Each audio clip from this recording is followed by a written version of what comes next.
ಗುಜರಾತ್ ಹಾಗೆಯೇ ಹಿಮಾಚಲ ಪ್ರದೇಶದ ಫಲಿತಾಂಶದ ಬಗ್ಗೆ ವಿವಿಧ ಪಕ್ಷಗಳ ರಾಜಕೀಯ ನಾಯಕರು ಏನೇನು ಹೇಳಿದ್ದಾರೆ ಕೇಳೋಣ. ಇವತ್ತು ಗುಜರಾತಿನ ಫಲಿತಾಂಶಕ್ಕೆ ಸಾಕ್ಷಿಯಾಗಿದೆ.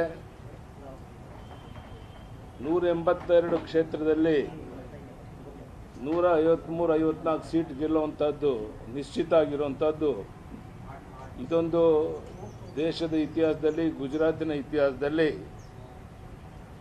ಒಂದು ದಾಖಲೆ ಅಂತ ನಾನು ತಿಳ್ಕೊಂಡಿದ್ದೇನೆ. 7ನೇ ಬಾರಿ ಇವತ್ತು ಗೆಲ್ತಾ ಇದ್ದೀವಿ. ಅದು ಸುಲಭದ ಮಾತಲ್ಲ. ಸೊ ಪ್ರೋ ಇನ್ಕಂಬೆನ್ಸಿ ಟ್ರೆಂಡ್ ಬರಬೇಕಾದ್ರೆ ಸರ್ಕಾರಗಳು ಪರ್ಫಾರ್ಮ್ ಮಾಡಬೇಕಾಗುತ್ತೆ, ಕೆಲಸ ಮಾಡಬೇಕಾಗುತ್ತೆ. ಆ ಕೆಲಸ ಗುಜರಾತಿನ ಬಿಜೆಪಿ ಸರ್ಕಾರ ಮಾಡಿದೆ. ಎಲ್ಲಕ್ಕಿಂತ ಹೆಚ್ಚಾಗಿ ಸಂಪೂರ್ಣವಾಗಿ ಅದಕ್ಕೆ ಅಡಿಪಾಯ ಹಾಕಿ ಅದನ್ನು ಬೆಳೆಸಿ ಅದಕ್ಕೆ ಈಗ ಮಾರ್ಗದರ್ಶನ ಮಾಡ್ತಿರುವಂಥದ್ದು ನಮ್ಮೆಲ್ಲರ ನೆಚ್ಚಿನ ನಾಯಕರು, ರಾಷ್ಟ್ರದ ನೆಚ್ಚಿನ ಪ್ರಧಾನಮಂತ್ರಿಯಾದ ನರೇಂದ್ರ ಮೋದಿಜಿಯವರ ನಾಯಕತ್ವ, ಅವರ ಒಂದು ಪಾಸಿಟಿವ್ ನಾಯಕತ್ವ.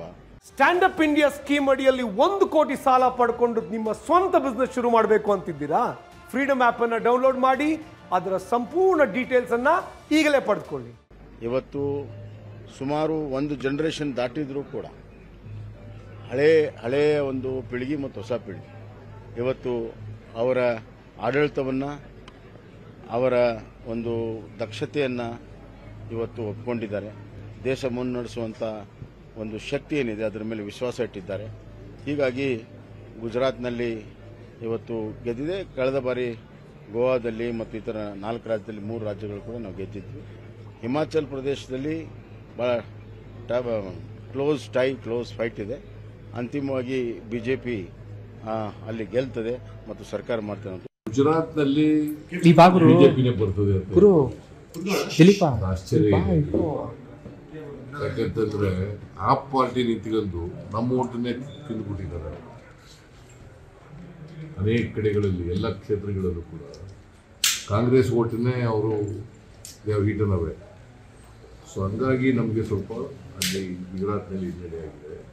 ಒಂದು ರಾಜ್ಯದ್ದು ಇನ್ನೊಂದು ರಾಜ್ಯಕ್ಕಾಗಲ್ಲ. ಹಾಗಾದರೆ ವೆಸ್ಟ್ ಬೆಂಗಾಲ್ನಲ್ಲಿ ಗೆದ್ದದ್ದು ಬೇರೆ ರಾಜ್ಯಕ್ಕಾಗುತ್ತಾ? ತಮಿಳುನಾಡಿನದು ಇನ್ನೊಂದು ರಾಜ್ಯಕ್ಕಾಗುತ್ತಾ? ಕೇರಳದ್ದು ಇನ್ನೊಂದು ರಾಜ್ಯಕ್ಕಾಗುತ್ತಾ?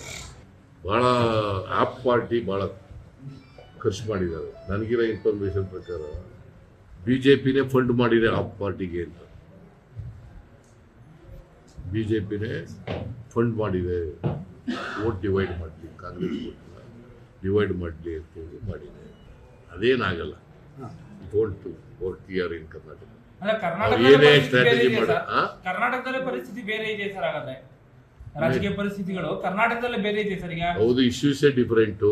ಇಲ್ಲಿ ಈ ಗುಜರಾತ್ ಸುಮ್ಮನೆ ಇದ್ರೂ ಗೆಲ್ತೀವಿ. ನೋ ತಂತ್ರಗಾರಿಕೆ.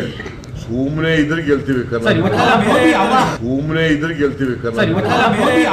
ಮೊದಲೇ ಗೊತ್ತಿದ್ದೆ ಅಲ್ವೇ ರಿಸಲ್ಟು.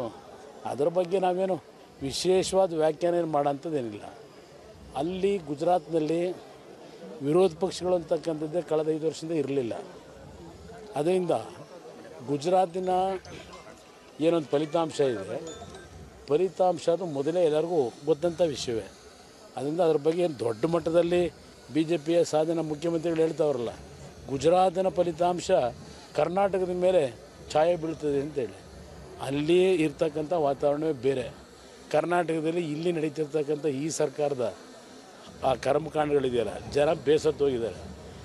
ಏನಾದರೂ ಇಲ್ಲಿ ಕರ್ನಾಟಕದಲ್ಲಿ ಅವ್ರು ಏನೇ ಒಂದು ದೊಡ್ಡ ಮಟ್ಟದ ಏನು ಮತ್ತೆ ಗುಜರಾತನ ಕನ್ಸ್ಕೊಂಡ್ರೆ ಕರ್ನಾಟಕದಲ್ಲಿ ಕನ್ನಡಿಗರು ಅಷ್ಟು ಸುಲಭವಾಗಿ ಮಾರು ಹೋಗೋದಿಲ್ಲ. ಅಲ್ಲಿ ಸ್ವಲ್ಪ ಮೊದಲಿಂದೂ ಒಂದು ಬಾರಿ BJP, ಒಂದು ಬಾರಿ ಕಾಂಗ್ರೆಸ್ಸು, 5 ವರ್ಷಕ್ಕೊಂದು ಬಾರಿ ಬದಲಾವಣೆ ಆ ಜನ ಮಾಡ್ಕೊಂಬಂದಿದ್ದಾರೆ. ಅದು ಈ ಬಾರಿನೂ